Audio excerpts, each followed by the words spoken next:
US-backed fighters have been hoping for weeks that the final day has come for the Islamic State group's caliphate, but its last tiny sliver of land just won't seem to empty. Tens of thousands of dust-covered women, children and men have streamed out of ragged tent encampment in the Syrian village of Baghouz since December, and despite that exodus they still keep on coming. The numbers have flummoxed the Kurdish-led forces and bogged down their offensive to finish off the once sprawling proto-state.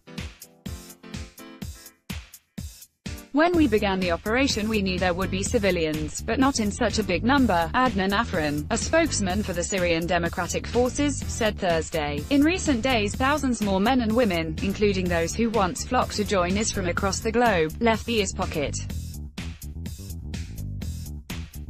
That upended assumptions that few families remained holed up in Baghouz, and those who refused to leave or surrender were choosing to die there. They're coming from underground.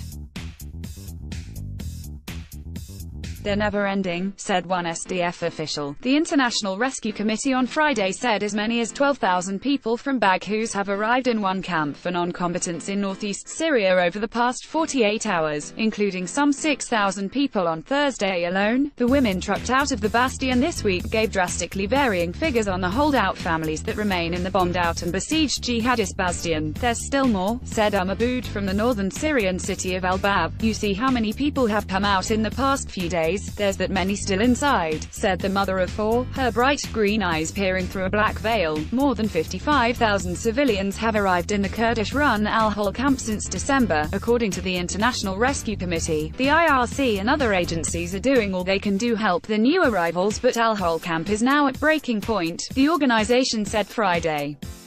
No one could have guessed that such a large number of women and children were still living in Baghouz. Questions remain as to how aid planners, as well as SDF officials and their coalition partners, could have so severely underestimated the number of people left in the crumbling caliphate.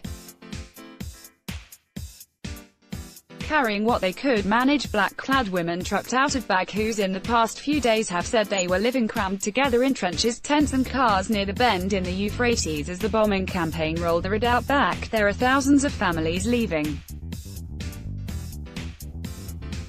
But there were thousands and thousands of families there. Even I was surprised. 35-year-old Amala, from the Iraqi town of Heat, said Wednesday after fleeing. The mother of 10 said she lost a child last week due to hunger as the situation grew increasingly desperate. Footage obtained by AFP from the Free Burma Rangers, a Christian aid group run by a former U.S. Special Forces operative, showed hundreds of people still remained in the riverside camp. In the images said to have been filmed Thursday, women draped in black walked through the makeshift dwellings as overturned cars and scraps of twisted metal littered the ground. The aid group has come in close proximity to the camp in recent days, and its head, David Eubank, told AFP some 2,000 people could remain inside. Analyst Mutlus Savaroglu, on the ground in eastern Syria, told AFP that it was purposefully trying to conceal its numbers. They have regularly been releasing certain numbers of people, including fighters, in controlled amounts, in an attempt to buy time. He said, if they really wanted to surrender, they would have. And if they wanted to fight again, they could have, he added. The delay was a deliberate effort, maybe to prepare for something else. What that is though is unclear.